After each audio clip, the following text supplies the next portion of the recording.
प्यारे बच्चों, आज हम हिंदी व्याकरण का पाठ 1 स्टार्ट कर रहे हैं। भाषा और व्याकरण, ठीक है, लैंग्वेज एंड ग्रामर।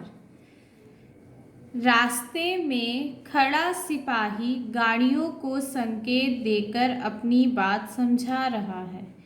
ये जो सिपाही खड़ा है, ट्रैफिक पुलिस वाले अंकल जो खड़े हैं, ये गाड़ियाँ जो खड़ी हैं इनको बता रहे हैं कि कौन सी तरफ की गाड़ियों को रुकना है, कौन सी तरफ की गाड़ियाँ जा सकती हैं, किस तरफ वालों को वेट करना है। सब कोई इनकी आवाज़ नहीं सुन पा रहा, पर जो ये अंकल एक्शंस कर रहे हैं अपने हैंड से, उससे सबको पता लग रहा है कि रुकना है, जाना है, ठहरना है। ठीक है, सभी चालक उसके संकेत को देखकर और समझकर रुक रहे हैं या आगे बढ़ रहे हैं। वह साधन जिसके द्वारा अपने मन की भाव और विचार प्रकट किए जाते हैं तथा दूसरों के मन के भाव और विचार जाने जाते हैं, उसे भाषा कहते हैं। भाषा क्या होता है? एक सोर्स होता है, एक तरीका होता है जिससे हम अपनी बात दूसरों तक पहुंचाते हैं और दूसरों की बात भी हमें समझ आ जाती है। अब भाषा के रूप, भाषा के 2 रूप हैं, मौखिक भाषा और लिखित भाषा। सबसे पहले हम मौखिक रूप देखेंगे। मौखिक रूप, मौखिक मतलब ओरल लैंग्वेज। ये महिला है, महिला दुकानदार से आम तोलने के लिए कह रही है। दुकानदार आम तोल रहा है, यह भाषा का मौखिक रूप है। ठीक है, ये लेडी हैं, ये मैंगो सेलर से बात कर रही हैं और मैंगो सेलर से कह रही हैं आम तोलने के लिए, उनको आम खरीदने हैं। तो वो बोल के अपनी बात बता रही हैं और उनकी बात को सुन के ये फ्रूट सेलर मैंगो तोल रहा है। बोलकर अपनी बात कहना और सुनकर समझना भाषा का मौखिक रूप कहलाता है। आप किसी को बात बोल रहे हो या आप किसी की बात सुन के उसको समझ रहे हो, दोनों ही तरीके भाषा का मौखिक रूप मतलब ओरल, आप माउथ के थ्रू एक्सप्रेस कर रहे हो, वो रूप मौखिक रूप कहलाता है। देन लिखित रूप, रिटन लैंग्वेज। लड़की पत्र लिख रही है, दादी जी पत्र पढ़ रही हैं, यह भाषा का लिखित रूप है। अब दिस गर्ल, ये लेटर लिख रही हैं, पत्र लिख रही हैं और जो इनकी दादी मामा है वो लेटर को पढ़ रही हैं, ये लिखित रूप हो गया।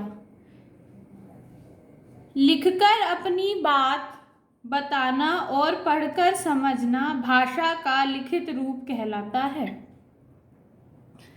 आजकल फ़ोन में मैसेजेस देते हैं अपन, व्हाट्सएप पे कई मैसेजेस सेंड करते हैं, जोक्स वगैरह, वो आप रिटन फॉर्म में सेंड कर रहे हैं, लिख के सेंड हो रहे हैं और सामने वाला उसको पढ़ के रिस्पॉन्ड कर रहा है। ठीक है, मैसेज जो भी जा रहे हैं उसको पढ़ के या तो जवाब देगा या कोई स्माइली भेजेगा। वो क्या है? वो सारा लिखित रूप हो जाएगा।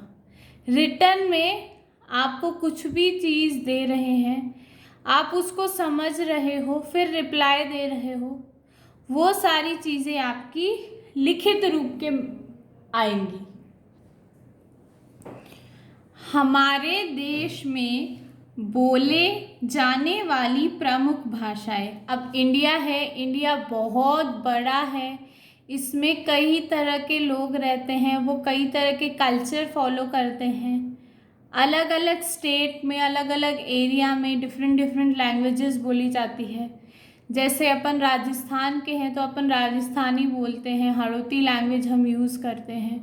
पंजाब वाले पंजाबी लैंग्वेज यूज़ करेंगे, बंगाल वाले, वेस्ट बंगाल वाले बंगाली यूज़ करेंगे, तमिलनाडु वाले तमिल यूज़ करेंगे। ऐसे ही इंडिया में बहुत सारी लैंग्वेजेस यूज़ करी जाती हैं, उनके नाम दे रखे हैं। हिंदी, सिंधी, मलयालम, उड़िया, तेलुगु, पंजाबी, कश्मीरी, ऐसे ही बहुत सारे आपके भाषाएं यूज़ करी जाती हैं इंडिया में। हिंदी हमारी राष्ट्रभाषा है, अंग्रेज़ी अंतर्राष्ट्रीय भाषा है। हिंदी सिर्फ हम इंडियंस बोलते हैं मोस्टली। अगर इंडिया के कोई लोग बाहर जाके रह रहे हैं किसी फॉरेन कंट्री में, तो वो लोग घर वाले ही हिंदी में बात करेंगे। आप फॉरेनर से हिंदी में बात करेंगे, उनको समझ नहीं आएगा, ठीक है। और इंग्लिश क्या है? इंग्लिश अंतर्राष्ट्रीय भाषा है, मतलब इंटरनेशनल। आप इंग्लिश लैंग्वेज अगर सीख ले तो आप वर्ल्ड में कहीं भी ट्रैवल कर सकते हैं। आप चाइना, जापान कहीं भी जाएं, वहाँ पे कोई ना कोई पर्सन ऐसा ज़रूर मिलेगा जिसको इंग्लिश बोलनी आती होगी। वो आपकी बात समझ के आपको हेल्प करेगा। जैसे चाइना में मोस्टली लोग चाइनीज़ लैंग्वेज का यूज़ करते हैं। अब चाइनीज़ में भी कई लोग ऐसे होंगे जिनको इंग्लिश लैंग्वेज पे अच्छी तरह से बोल लेते होंगे, तो आप उनसे कम्युनिकेट करके वहाँ चाइना के डायरेक्शंस वगैरह सब समझ सकते हैं। आप बता सकते हैं उनको आपको कहाँ जाना है, फिर वो आपकी हेल्प करेंगे।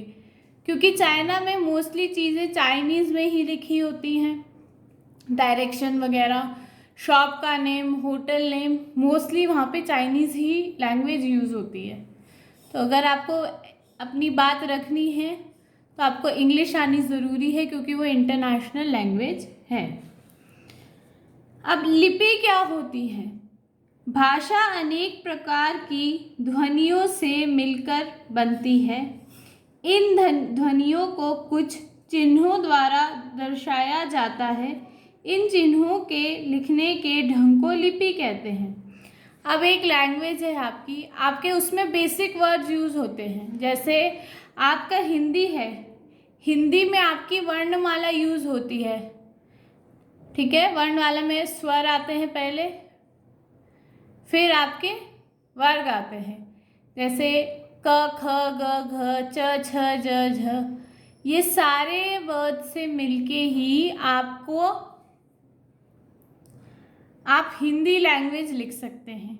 और हिंदी लैंग्वेज में आपकी वर्ड को, जैसे प्लेन लाइन को और एक्सप्रेस करने के लिए आपकी मात्राएं लगती हैं। ऊ की, आ की, ई की, ओ की, अलग अलग तरीके की मात्राएं लगती हैं। भाषा के लिखने के ढंग को ही लिपि कहा जाता है। आप अपनी लैंग्वेज को जिस तरह से लिख रहे हैं, ठीक है, कॉपी में या फ़ोन में जिस तरह से आप अपनी लैंग्वेज लिख रहे हैं, उस रिटर्न फॉर्म को, लैंग्वेज के रिटर्न फॉर्म को लिपि कहा जाता है। हिंदी भाषा की लिपि देवनागरी है, अंग्रेजी भाषा की लिपि रोमन है। और हिंदी की लिपि कौन सी है? जिस तरह से हम हिंदी लिखते हैं उस फॉर्म को कहा जाता है देवनागरी। और अंग्रेजी जो लिखते हैं, इंग्लिश, वो कौन सी उसमें लिखी जाती है, कौन से फॉर्मेट में होती है? वो होती है रोमन में। अब व्याकरण क्या है? व्याकरण वह विद्या है जिसके द्वारा हम किसी भाषा को शुद्ध रूप से लिखना, पढ़ना व बोलना सीखते हैं। किसी भाषा का पूरा ज्ञान हमें व्याकरण के द्वारा ही होता है।